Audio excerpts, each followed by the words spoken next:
Also brave for recruitment. Be like, hey, this is a split phase study. I know y'all got melasma. So you might come out of the study with half your face a lot more pigmented than the other half. Yes, exactly.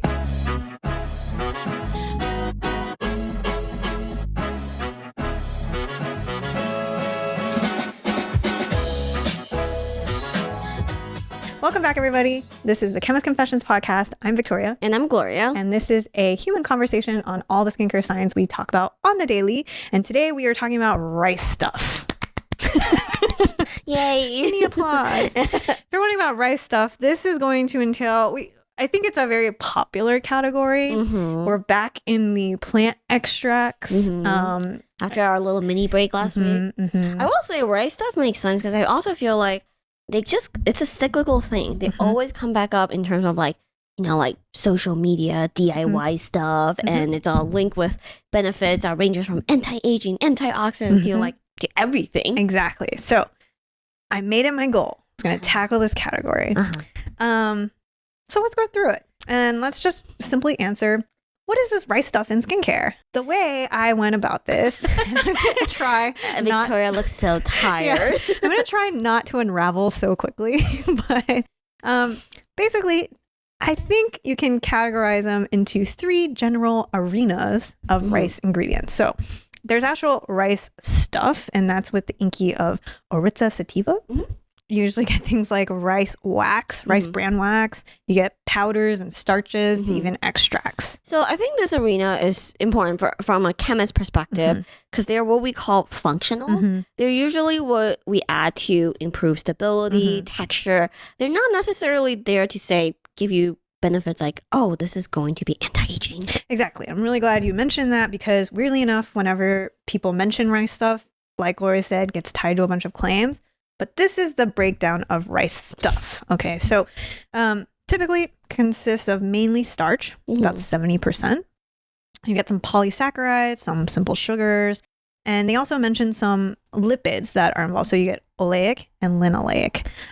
Sometimes you will also get a few proteins, and they also mention some phenols. So if you remember back in our ginseng episode, we talk about phenols. These are the ones that get tied to antioxidants. So they do mention trace amounts of phenols in rice.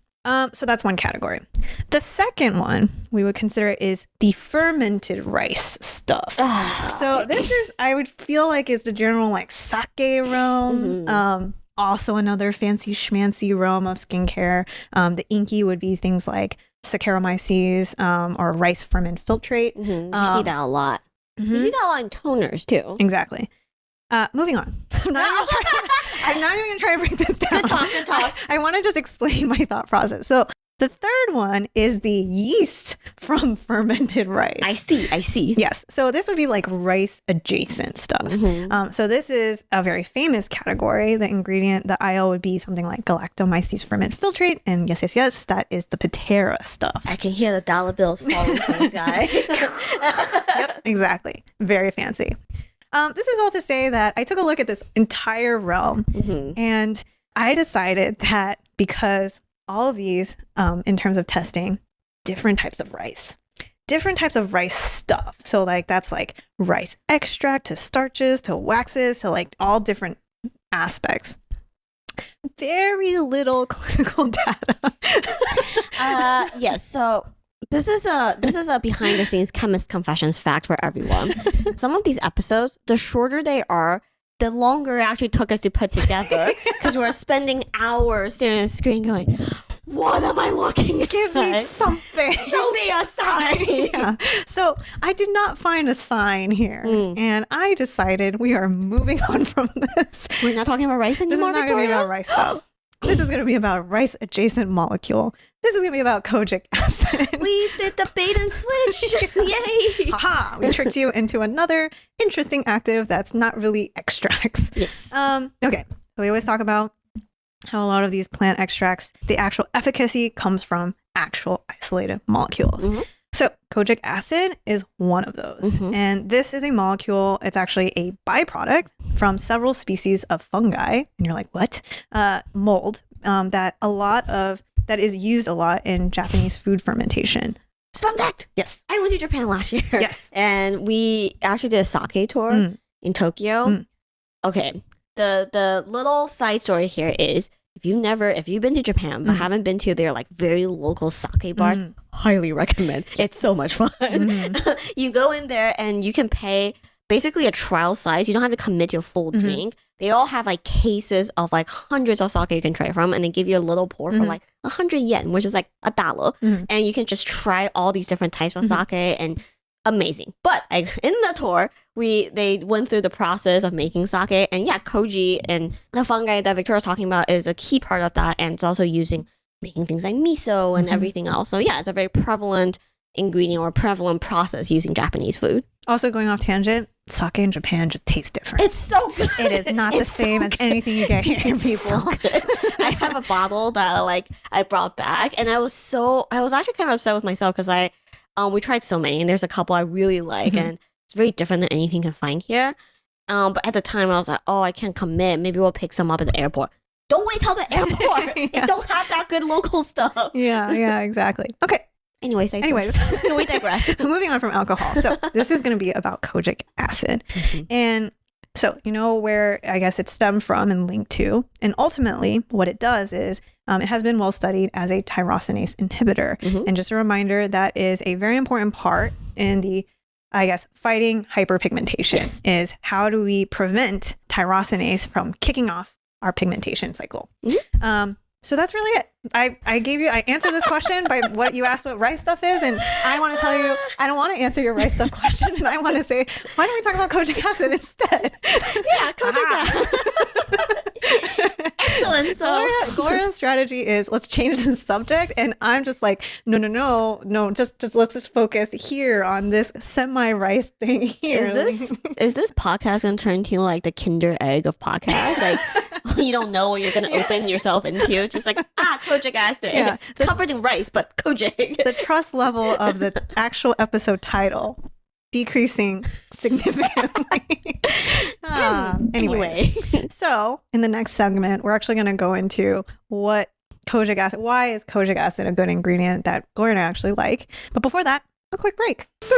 Speaking of hyperpigmentation fighters like kojic acid, tranexamic acid is actually another great ingredient in this category. You'll often see it in hyperpigmentation serums, like our gold standard 30% glycolic acid and 5% tranexamic acid AHA booster.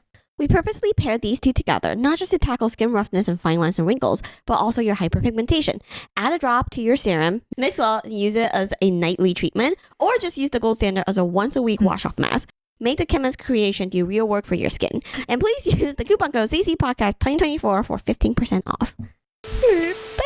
We're back. So we have pivoted. We're no longer talking about rice stuff. We are now moving on to kojic acid.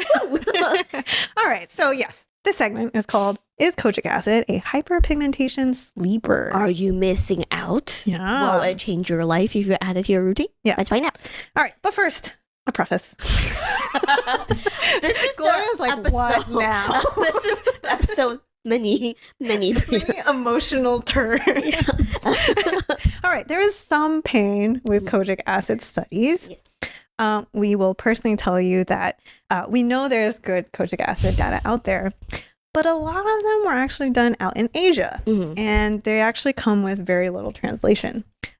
So that's why what we share with you, you're going to feel it's a little brief, but know that there is more out there. All right.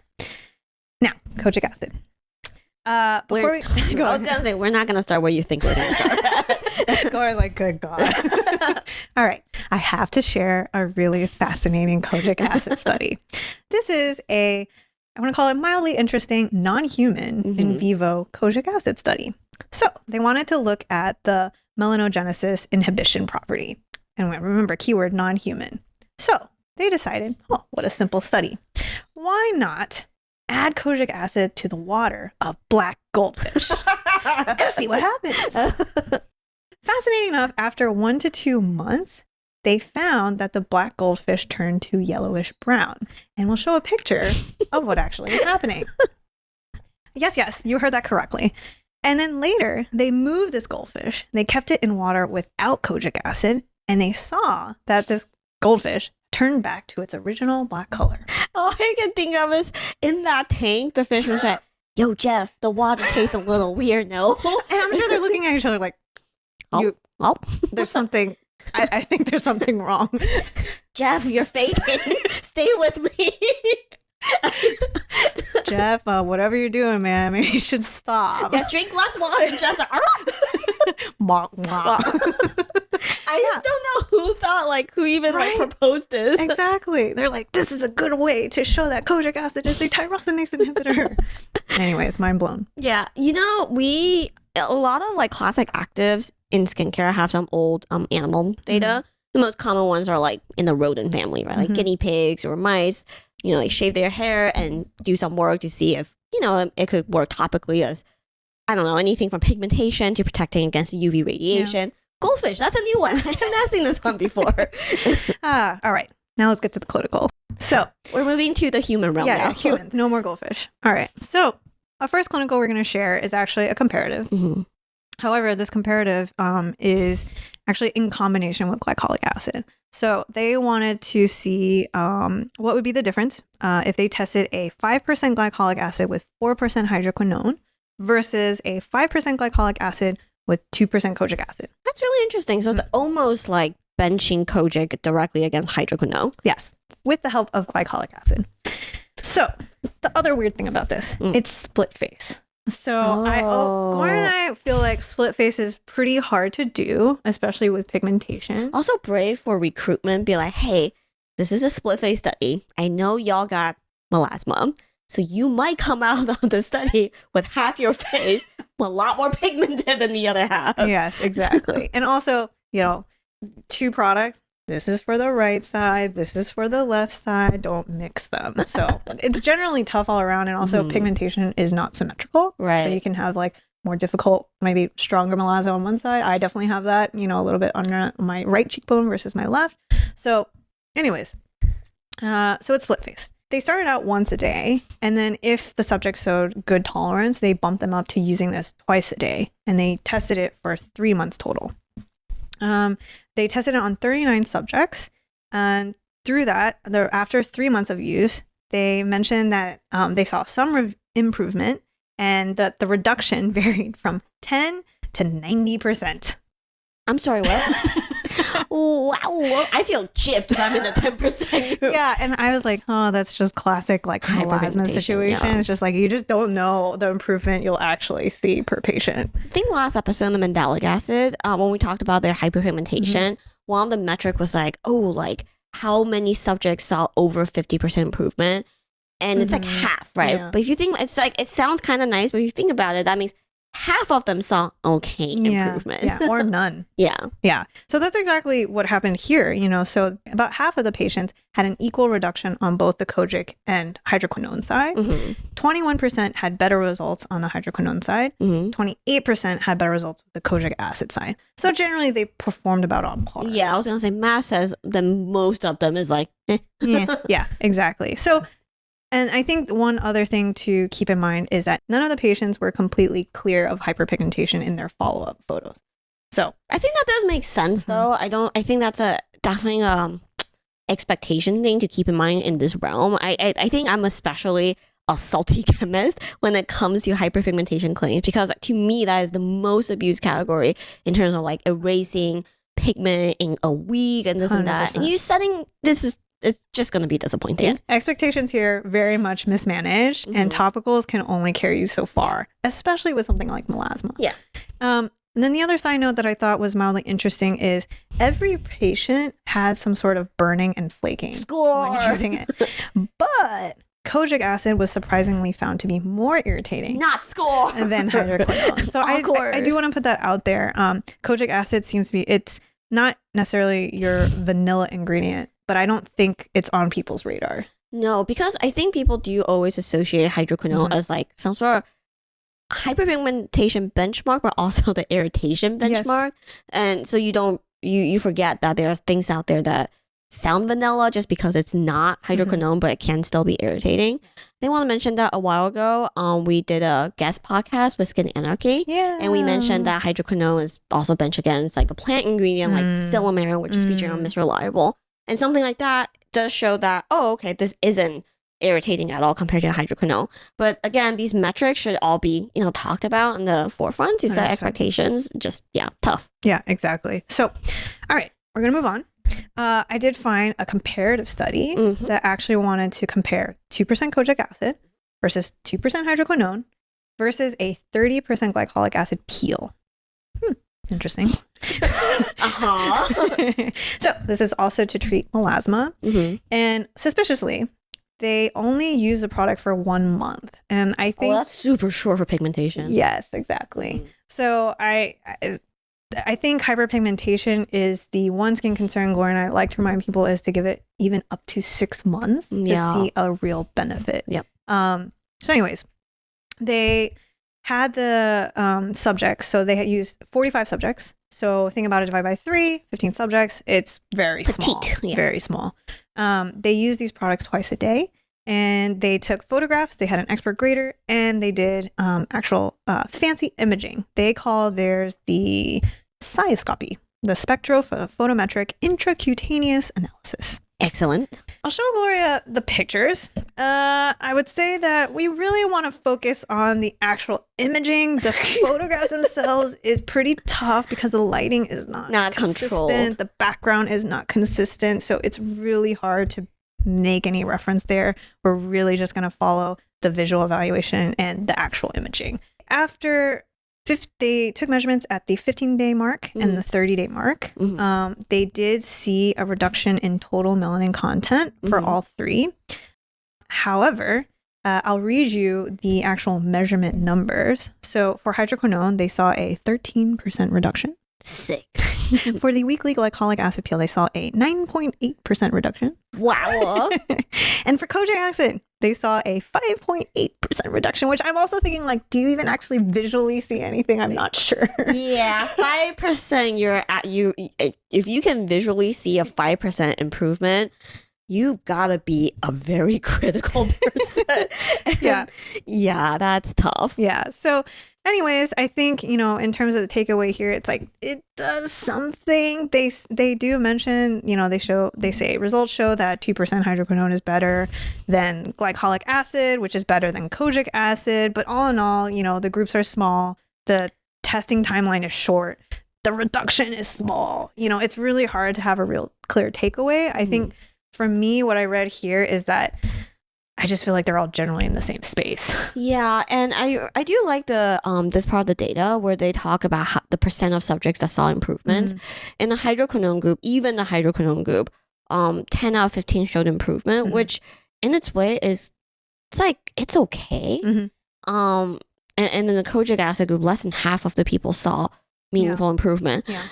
I mean, to me, it's just like, okay, it's like directionally something's happening, but the study is a little too short to draw any firm conclusions. Yeah. There's something there. There's something there. But that's generally what we can say from this. The early stages in the Beauty and the Beast song. Something's in the air. You just don't know what it is yet. You have to give it a chance, guys. Never in a million years would have thought that reference would have made its way to kojic acid episode. I'm a terrible singer. I was gonna hum, but yeah.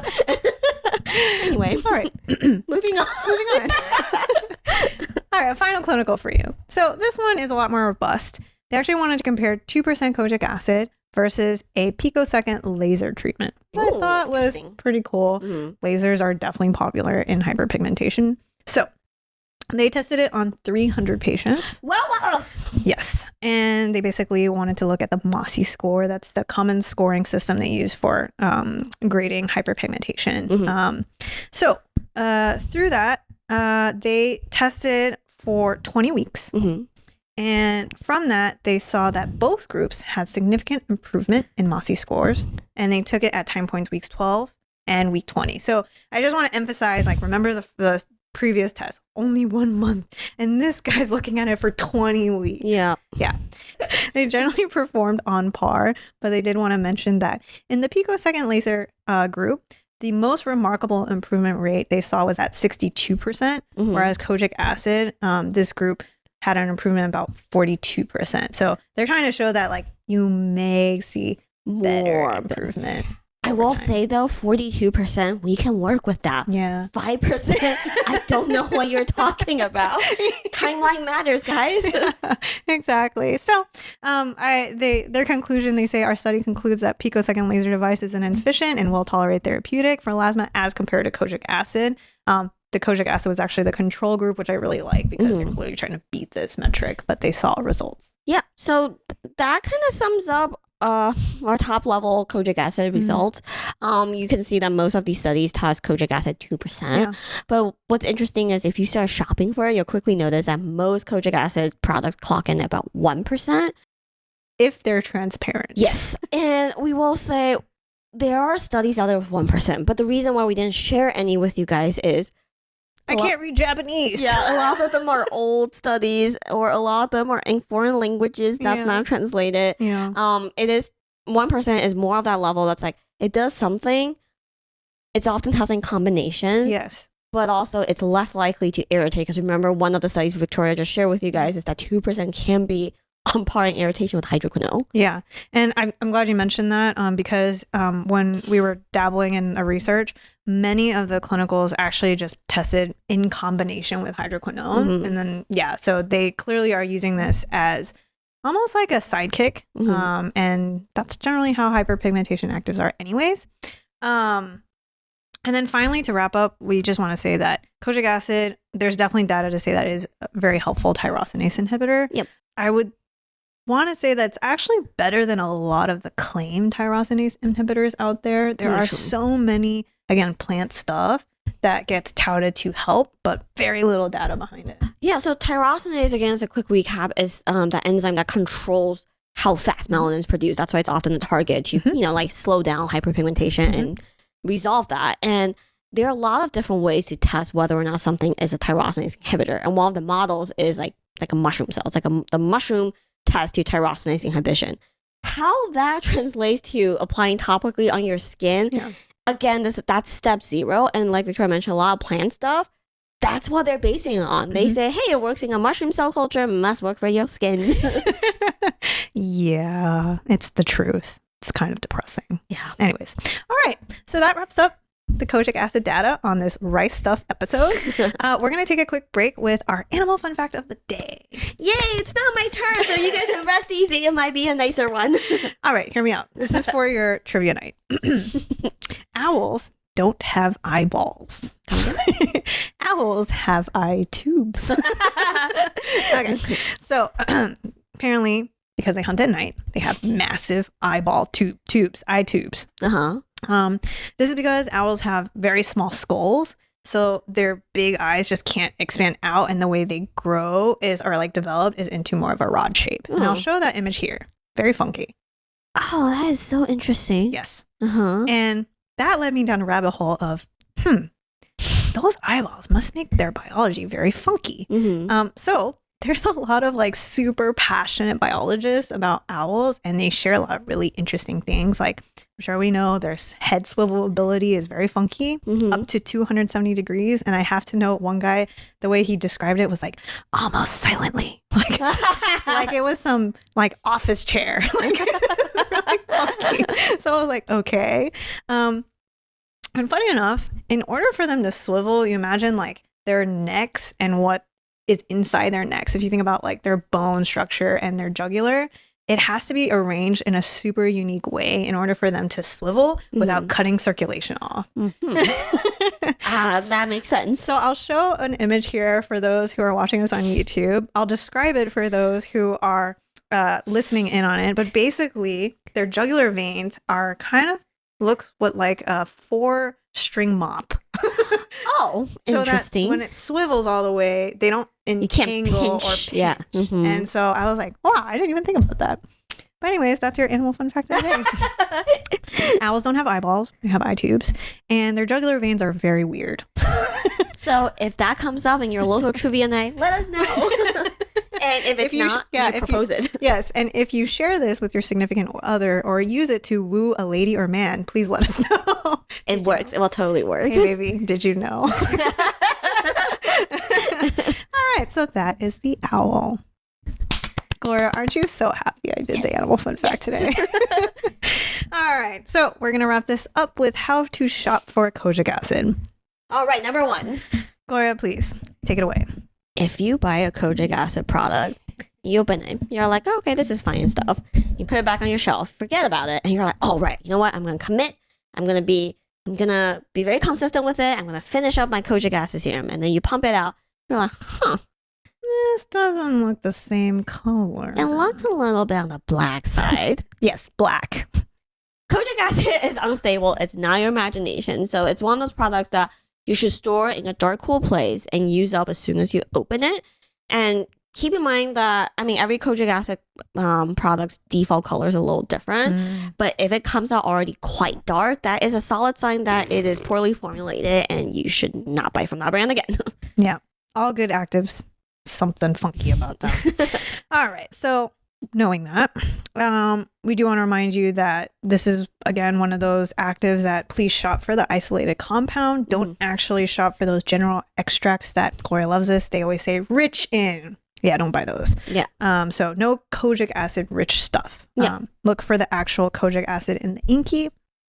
And then finally, in terms of where to use in your routine, they typically come in water-based serum form, so we'll use it as pretty much a first step after cleansing. If you use toners or other hydrating products, those can go before kojic acid, but don't use it after your cream. Yeah. And we will say most of the clinicals out there are using this twice a day.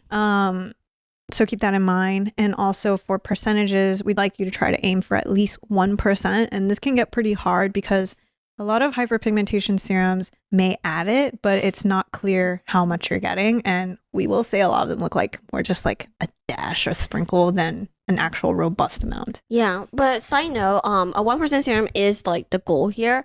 For a while there, kojic acid soap is also really popular. Again, most of the studies we've seen is leave on, use twice a day. Using it in soap form, it may or may not supplement your routine or like, you know, for your body pigmentation as a helper. But we would say that's not the best way to get that 1% topical benefit that we're targeting. That's a good point. All right, let's walk through some products. So, Hyperskin, their brightening dark spot vitamin C serum, that one we know for a fact has 1% kojic acid. So that's one area you can look at. We actually do want to focus on SkinCeuticals Discoloration Defense Dark Spot Serum. This one is great because they actually did a clinical and shared it in a publication. Actually, I want to say this is actually a classic example of how kojic acid is used. It's used in combination with other actives. So in this serum, they're actually also including 3% tranexamic acid, which we also like. They use 5% niacinamide and 5% Hepes, which is generally an exfoliator. Think of it like that. What we really like is they shared their clinical where they tested on 55 subjects. These subjects have hyperpigmentation, PIH, and melasma, and they had these subjects use their discoloration defense serum for 12 weeks, twice a day. And we'll show their results here. They actually took some imaging, and this is the kind of imaging that we really like. It's standardized. The lighting is generally the same. And you can see some improvement after 12 weeks.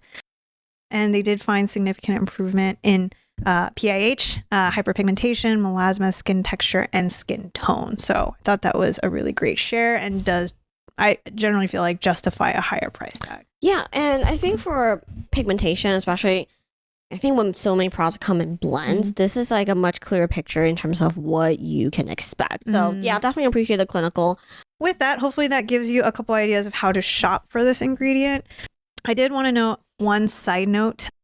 When I was looking at the product landscape and you quickly Google kojic acid skincare on Google, many of the products suggested do not have kojic acid. So shame. Google, shame. And so I'm letting you guys know, so definitely do check the ingredient list to make sure you're actually getting this active. And then finally, to circle back, bring it all back to what this episode was. Circle episode. Rice stuff. I think there's one burning question probably a lot of listeners and viewers have about rice stuff, and that's Pitera. You're probably wondering, SK2's facial essence, is that worth the price tag? Gloria, do you have any thoughts? Me.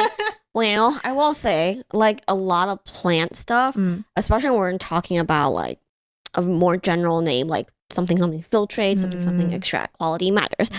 as a chemist, that is a lot of our job is, if we're on next episode preview, we're going to talk about Centella asiatica. There are 1,000 different ways you can get Centella asiatica, but the quality and the active level is different. So we'll say the main SK2 facial essence, obviously it's like 99% galactomyces ferment filtrate that Victoria mentioned at the beginning of the episode. It's the OG. Nowadays you can find dupes of it, or like other brands that offers very similar products. Like CosRx. Yeah, at a much, much more friendly price point. Yeah. We will say it's hard to say, in terms of the benefits you're getting, is it the same? Is it the same sourcing? Because that stuff matters. So generally speaking, we'll say, I might still aim to get the SK2 if I really want to see what the fuss is about. Yeah. Something like a CosRx is not a bad place to start, but I think even as you try both of them, you might notice that it's hard to compare because they are not the same thing. Yeah, and most likely our guess here is that SK2 has a proprietary sourcing here, and as it's been in their repertoire for decades, I think this product has been around for, who knows, and we're not the insider, like we couldn't tell you. So I totally agree with you. I think that sourcing matters. So there is this, I also would feel like I think I would also lean towards the SK2 here. Yeah. Also because CosRx doesn't have any data, so I'm like not really sure. Yeah. So that's our general feel. It's not a great answer, but I think that is just how, like, that's just how we navigate more elusive products. Yeah. Sometimes you just really don't know. Yeah. But we'll say me on a personal level, I tend not to care for super proprietary ingredients like this because generally speaking, even the SK2, I can't really tell you exactly what it is. So, yeah, exactly. So hopefully that helps answer one of the more popular questions we get. But otherwise, we hope this episode has been helpful in kind of explaining the greatness, but also the woes of kojic acid. Gloria, where can they find us? You can find us on our website at chemistconfessions.com. You can write to us at info@chemistconfessions. DM us on Instagram at chemist.confessions, and keep an eye out on all of our stories where we pull you for your skincare questions that help us shape these episodes. And we'll see you guys next week. Yay! Thank you guys. Bye-bye.